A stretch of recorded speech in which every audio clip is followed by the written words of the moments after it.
¿Qué pasa? Bueno, pues no sé,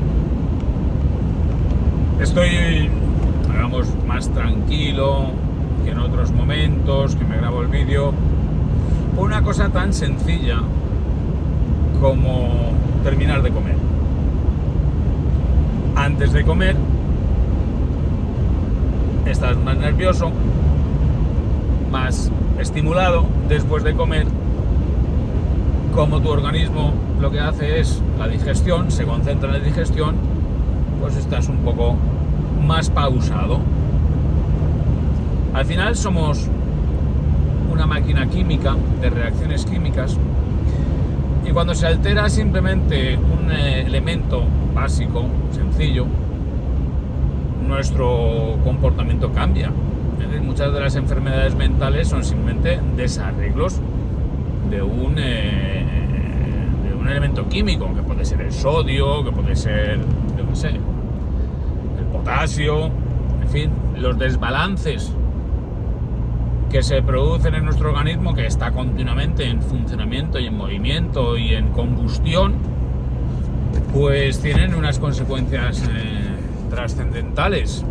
Y entonces, mira, yo, por ejemplo, ahora mismo mi suegra está ingresada. A mi suegra yo le tengo mucho cariño, es decir, yo me llevo bien con mi suegra. Es una mujer, pues, de 80 y tantos años, pero está súper bien. Y además, pues bueno, nos acogió durante el confinamiento, estuvimos ahí en su casa, así mi madre, o sea, mi mujer podía ocuparse de ella, acompañarla, y nuestros niños tenían más espacio, en fin, bueno. Entonces, para mí mi suegra no es alguien que sea antipático ni con el que mantenga una relación distante. Entonces, mi suegra, pues, se ha caído en el baño, no, se ha caído haciendo unas cosas. Y entonces ha tenido una lesión. Como consecuencia de esa lesión, pues ha tomado analgésicos. Ella no suele tomar ningún medicamento. Esos analgésicos le han provocado un desbalance en algo tan sencillo como es el sodio, la sal. Y ese desbalance en el sodio, pues coño, casi le causa un coma. De repente empezar a bajar sus constantes vitales.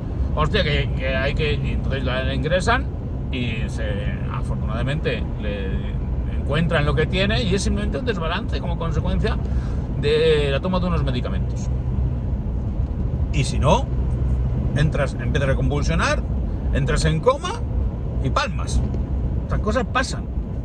Bueno, entonces mi mujer se ha quedado con su madre, y entonces, pues bueno, estamos ahora de taxista, llevando a los niños, trayendo a los niños, en fin, bueno, ahora se está turnando con sus hermanos para... Entonces, bueno, pues esas cosas ponen de manifiesto la fragilidad de la vida humana, en fin, lo mudable que es todo,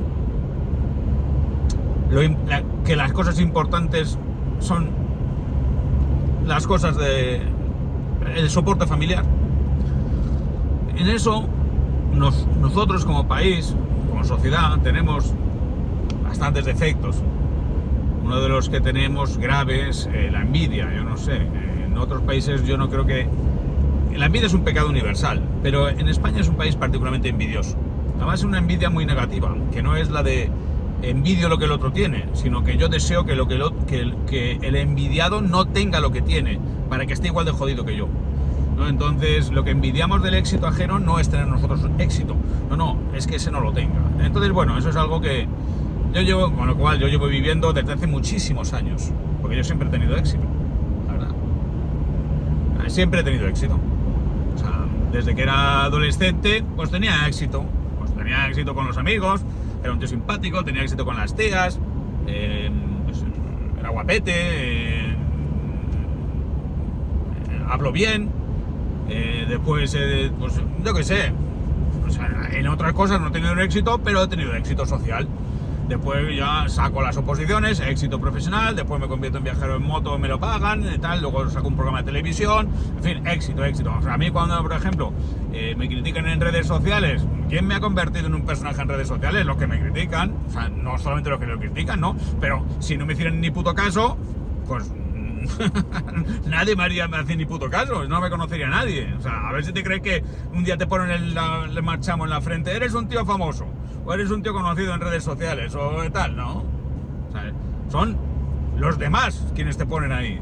Entonces, bueno, pero eso es como en la parte negativa. Una de las partes positivas que sin embargo tiene nuestra sociedad son los afectos familiares.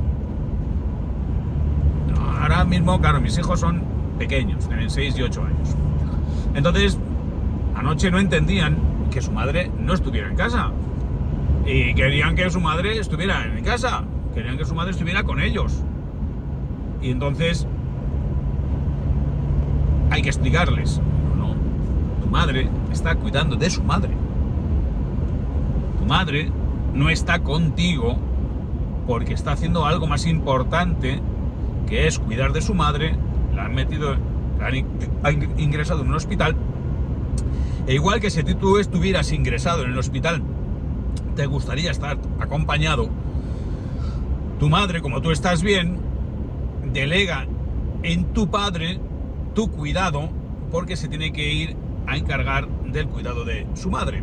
Y entonces al final lo han entendido. O sea, los críos, los niños son el egoísmo personificado, les cuesta pensar en los demás. La empatía todavía no la desarrollan. Pero poco a poco hay que hacer estos ejercicios de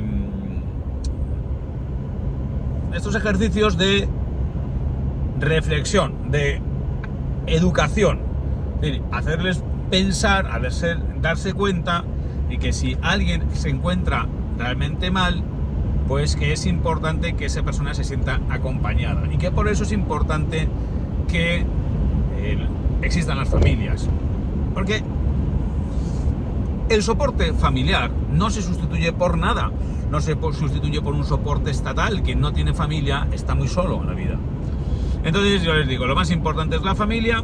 Entonces vosotros tenéis que pensar, la abuela cuidó de mamá cuando era niña, entonces ahora es tu madre la hija quien está cuidando de su madre, que está mayor y ahora mismo se encuentra malita, está enferma. Y eso, entonces yo les digo, ¿quién cuida de ti ahora mismo? Cuidan tus padres.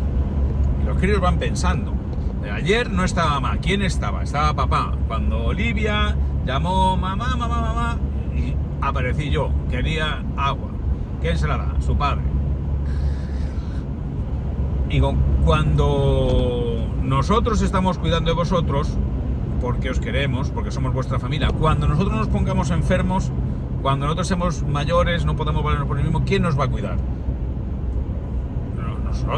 Los hijos. Y os dicen que sí, luego ya la vida es distinta. Pero eso yo creo que es lo más trágico. Y eso es una de las cosas buenas que tiene nuestra sociedad. En nuestra sociedad todavía hay una gran cantidad de familias que se prestan esa atención, esa asistencia, esa tutela, se prestan servicios, es decir, cuidan unos de otros. Y eso es vital, porque si eso se pierde, y al final en una sociedad que cada vez va más hacia el individualismo, hacia las familias monoparentales o hacia las familias sin hijos, a las familias, porque ya se considera unidad familiar un tío solo o una tía sola que vive, un hogar, se considera un hogar unipersonal, ¿no? Pues hombre, al final esos son dramas, como ocurrió con el COVID, cuando de repente había que sacar un montón de gente de sus casas que se había muerto, allí solos. Bueno, nuestra sociedad todavía no es eso mayoritario, pero vamos en esa tendencia, lo cual es trágico. Y una de las cosas que a mí siempre me gustó cuando empecé a viajar por el mundo fue ver cómo el núcleo familiar, digamos la cohesión de la familia es algo muy habitual en las sociedades que consideramos primitivas, pues africanas, asiáticas, es decir, la familia lo es todo. Y entonces se tienen muchos hijos, los hijos son también fuerza de trabajo. Es decir, si tú tienes una unidad de explotación, tienes 2 hectáreas, tienes que sacar ahí yuca, mango, maíz, tal, pues si tienes 7 hijos, pues tienes 7 brazos, 7 pares de brazos. Y también cuando te haces viejo, pues las hijas que hayas tenido, pues tienen que cuidar de ti. Sí, pero no solamente es una cuestión utilitaria. En todas las sociedades, uno de los mandatos morales clásicos es el de velar por los miembros del clan, proteger a los miembros del clan, a la familia. Eso no quiere decir que no haya habido infanticidio. De hecho, el infanticidio ha sido muy habitual, porque el infanticidio no deja de ser un mecanismo de control de la natalidad. Es decir, en sociedades que carecen de métodos anticonceptivos fiables y en sociedades que no disponen de aborto accesible, pues entonces matas a los niños cuando nacen. Eso ha sucedido desde Esparta, O sea que esa es otra de las cosas curiosas. Cuando nosotros pensamos en los griegos como los inventores de la democracia, de la filosofía, hombre, los griegos practicaban el infanticidio, pues mira, en sociedades como las de Esparta. O sea, si no podía sobrevivir, no había que mantener una boca inútil, ¿no? En cambio ahora, pues tratamos de sacar adelante a personas que no habrían salido adelante en otras condiciones históricas. Con esto de los griegos, también, como a mí me gusta leer, estaba leyendo, por ejemplo, libros de los 7 sabios. Ha habido un consenso en la antigüedad de considerar a unas personas determinadas como muy especialmente sabias, y uno de estos sabios es, por ejemplo, Tales de Mileto, y otro es Solón de Atenas. Esos son los que encabezan la lista, ¿no? Solón era el legislador que trajo la constitución de los atenienses y que introdujo una serie de reformas democráticas para permitir la participación del demos, es decir, del pueblo, en el gobierno de la ciudad, que no fueran simplemente los aristócratas. De demos viene democracia, y la asamblea, donde estaban reunidos todos los miembros del demos, es decir, todos los miembros que podían votar, es decir, las mujeres no podían votar. Los que podían tomar, tenían que ser hombres mayores de edad, estaban representados en la asamblea. ¿Y sabéis cómo se llamaba la asamblea popular? Eclesia. De ahí viene lo de iglesia, eclesia. Bueno, pero no quería hablar de Solón en este momento, que es muy importante su figura, sino de Tales de Mileto, porque Tales de Mileto es el padre de la filosofía. Estas son las cosas que he explicado en programas como, por ejemplo, Expedición Trajano, cuando fui a Mileto.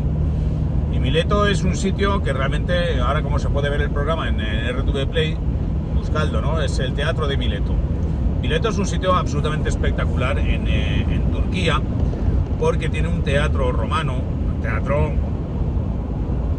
impresionante, pero lo más impresionante de este teatro es que está en despoblado. Es decir, no está en la ciudad, está ahí en el campo y no tiene vallas alrededor. De hecho, no tiene tickets, no tiene garita, no tiene nada. Está allí.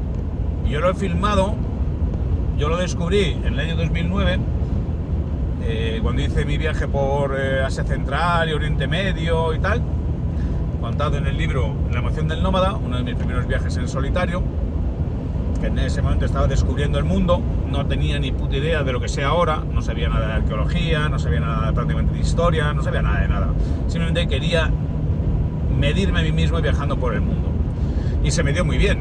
Y por eso me metí en esta vida nómada, en esta vida de viajero en moto, porque me gustaba mucho y se me daba bien salir de los líos en los que me metía. Entonces yo descubrí Mileto y me flipó el hecho de poder llegar con la moto hasta la misma puerta del teatro. Cuando hice Expedición Trajano volví a Mileto para enseñar ese teatro que a mí me había admirado por su estado, pero ya sabiendo mucho más de lo que sabía entonces. Es decir, entonces ya sabiendo que Mileto era una de las ciudades griegas de Jonia, es decir, de Asia Menor, la actual Turquía, y en Mileto se había producido la revuelta contra los persas que dio lugar a las guerras médicas, es decir, la guerra entre griegos y persas. Pero lo más importante de Mileto, y por lo que ha pasado en la historia, es porque allí surge lo que se conoce como filosofía, como ciencia, y lo inventa o se atribuye su paternidad a un pensador, a uno de estos 7 sabios, al primero de todos, que es Tales de Mileto. Tales de Mileto, que luego tendría 2 discípulos muy famosos con los que se les atribuye, o se le adjudica la escuela de Mileto, que son Anaxímenes y Anaximandro. Bueno, ¿cuál es la originalidad de Tales de Mileto y por qué, aunque no tengáis ni puta idea, no hayáis oído hablar nunca de él, parte de su saber se os ha transmitido, al menos como anécdota, a través de la cultura popular, del cine, la televisión y los cuentos? Bien, Tales de Mileto decimos que es el padre de la filosofía porque es el primero que empieza a plantearse que los fenómenos físicos tienen que producirse por causas físicas, es decir, por leyes racionales que se cumplan siempre y no que sean actuaciones de los dioses. Y entonces él, que había hecho, que tenía muchos conocimientos de astronomía, de geometría, había medido las pirámides, había medido ha hecho muchas mediciones. Por una de sus hazañas fue el predecir un eclipse de sol. Este eclipse de sol no es que lo identificara él en el día exacto, sino en el año. Él anticipó que se iba a producir un eclipse. Y esto a nosotros, que ahora nos puede parecer una chorrada, en la antigüedad no lo fue, porque los eclipses hasta ese momento se explicaban por el enfado de Zeus. Es decir, ¿cómo puede ser que la noche, o sea, que el día se convierta en noche sin explicación? ¿Cuál es la explicación? Pues es que Dios se ha enfadado, Zeus se ha enfadado. ¿Por qué? Porque el griego, que había observado en la naturaleza, se daba cuenta que los días tenían una duración. Los días sale el sol, se pone el sol, sale el sol, se pone el sol, sale el sol, se pone el sol. En invierno duran menos y en verano duran más, pero lo que no hacen es de repente desaparecer. Es decir, si está el sol encima del cielo, está ahí en lo alto, lo que no tiene una causa que podamos entender es que de repente desaparezca, se cubra por la nube, por la luna. Que el antiguo no sabe qué es la luna, ¿no? El antiguo lo único que ve es que, coño, de repente el cielo se vuelve negro y el sol desaparece. Y claro, caían presos de terror y había revueltas, había disturbios cuando sucedió un eclipse. Entonces Tales de Mileto fue el primero que dijo: se va a producir un eclipse de sol, va a desaparecer el sol, va a desaparecer. Entonces anticipó con cierta precisión cuándo iba a suceder eso. Claro, a partir de ese momento, los que observaron el fenómeno, es decir, el prodigio, vieron como una parte un fenómeno natural que hasta ese momento no tenía explicación, y de repente vieron que un ser humano había conseguido interpretar las leyes del cielo, es decir, las leyes de las estrellas, para decir o predecir que se iba a producir ese fenómeno maravilloso, que era la desaparición del sol. De modo que él dijo: hasta el sol se somete a leyes fijas. El Sol no puede hacer lo que le dé la gana, y por tanto Zeus no puede hacer con el Sol lo que le dé la gana. El Sol se somete a una serie de leyes, y esas leyes hay que cumplirlas. Y con eso no quiere decir que no existirá Dios, porque es muy famosa la frase de Tales de Mileto, cuando dijo que todas las cosas tienen dioses, que Dios está en todas partes, que en todas las cosas hay dioses en plural. Lo cual no quiere decir que los dioses tengan la capacidad de decidir cómo tiene que gobernarse el mundo. El mundo se gobierna por una serie de leyes. Otra cosa es que esas leyes no podemos conocerlas o no las veamos. Y ese es el prodigio de Tales de Mileto, uno de los 7 sabios de Grecia. A los que hayan llegado hasta aquí, pues supongo que les habrá parecido interesante, y a los que no, pues les habrá parecido, no habrán llegado o pensarán que esto es una chorrada, porque ¿dónde está la moto? ¿Dónde está tal? ¿No? Yo es que no puedo, yo no sé, no quiero rodearme de ignorantes, no me aportan nada los ignorantes. La ignorancia me parece, la ignorancia, no la ignorancia, digamos, sufrida, es decir, si eres ignorante porque no has podido aprender, porque no has tenido medios para ir al colegio, pues eso es una tragedia, y ahí lo que hago es siento compasión. Ahora bien, la ignorancia buscada, el tener acceso a la cultura y despreciarla, el tener acceso a los libros y decir yo no soy de leer, el ser un burro por elección, que es lo que yo creo que ocurre con el 90% de los burros, es que deciden serlo, pues yo no puedo sentir más que un desprecio absoluto y rechazo total, ¿no? O sea, no tengo interés ninguno en tener cerca a tontos, ni a que me miren tontos, ni a que me observen tontos. No lo puedo evitar, lo de que me observen tontos, porque los tontos observan continuamente lo que hacen los demás. Es otra cosa que a mí me sorprende muchísimo. Es decir, ¿por qué no te dedicas a tu vida en vez de observar a los demás? Porque esa no es vida. Y si tu vida consiste en opinar y hablar de los demás, pues tío, es que entonces tu vida tiene unos agujeros enormes. Así que bueno, esta es la cosa. A mí, sin embargo, claro, a mí me apasiona pues investigar, leer, aprender, ir viendo, pues bueno, ir comprendiendo cosas, porque yo voy comprendiendo cosas todo el tiempo. Yo, por ejemplo, ahora estudiando la historia del Imperio Romano, comprendes cosas que hasta ese momento te resultaban, no caías en ellas, ¿no? Y que son interesantes. Por ejemplo, ¿por qué se produce el fenómeno de monacal, ¿no? El monacato, los estilitas, digamos, los ermitaños, la gente que se retiraba al desierto o a lugares apartados para vivir en comunión con Dios, para apartarse de la sociedad. Fijaros, estaba en el caso de los estilitas, que eran gente que se subía a una columna. Hay un caso muy famoso que es Simeón el estilita, es decir, en Siria. El tío se retira al desierto, se sube encima de una columna y ahí se queda para estar meditando y en comunión con Dios y orando.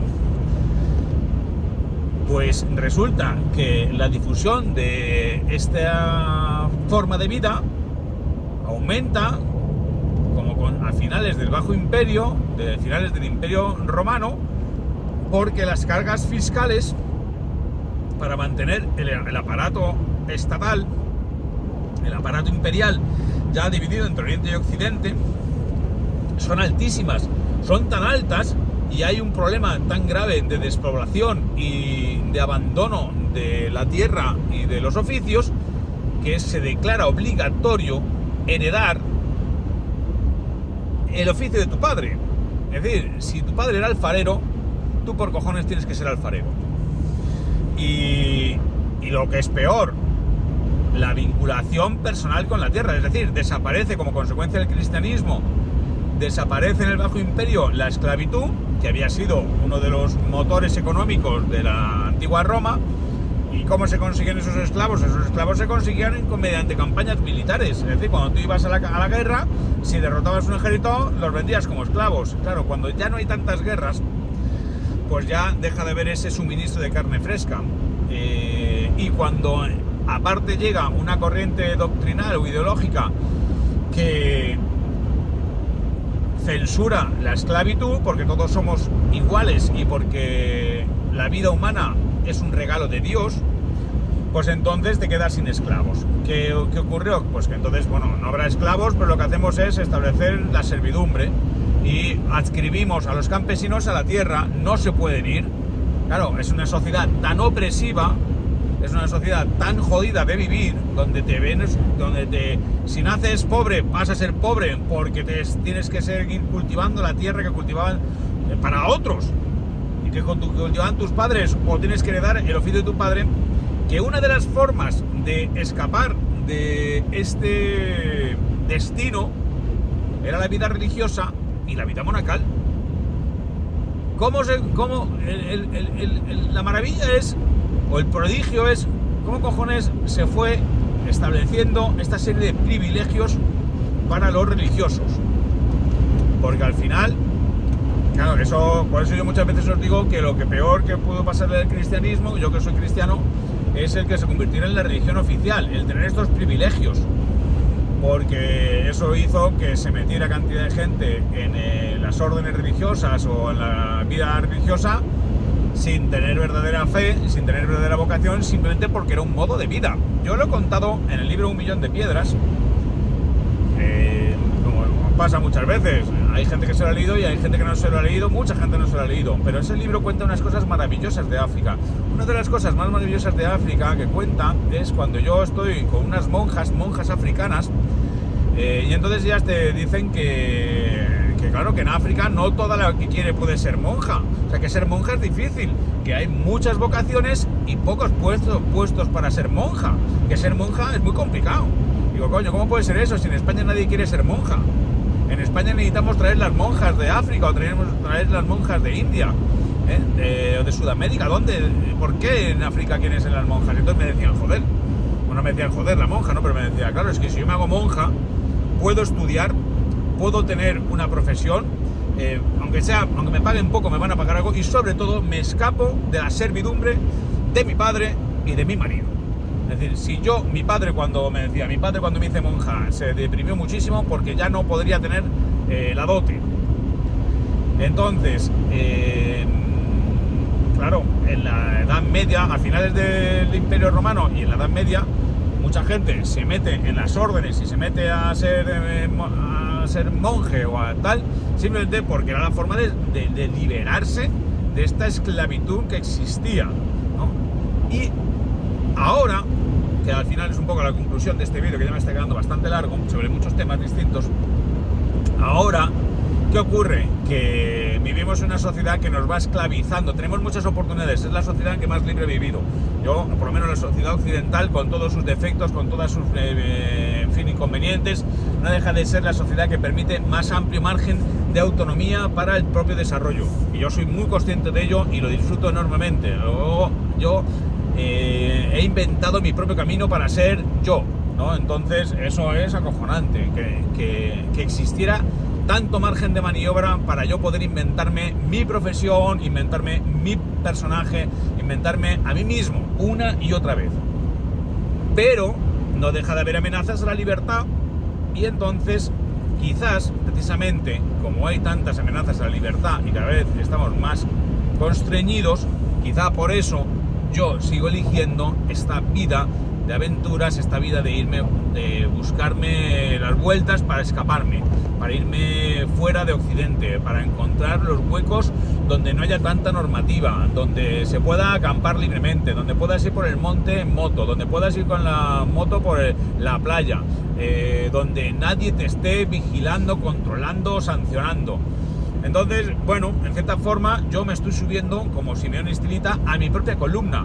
Es mi propia columna, es la columna que yo me he buscado, que yo me he inventado, que yo he desarrollado. Es la mía, personal. Elige tú la tuya, no lo sé. Si tienes esta necesidad o esta pulsión como yo, desde luego no quiero hacer daño a nadie, quiero proteger a mi familia, quiero cuidar de mi familia, pero sobre todo también quiero que a mí nadie me joda. Quiero tener mi propio hueco, quiero tener mi libertad. Y no quiero ser un siervo de la gleba ni estar obligado por ninguna norma social a tener que ir hacia un destino que no haya elegido yo. Así que nada, en eso consiste todo, tíos. O sea, de aquí sacad las conclusiones que mejor os vengan, porque este vídeo ya me ha quedado justo de media hora y es lo que yo quiero que dure para hacer ejercicio físico.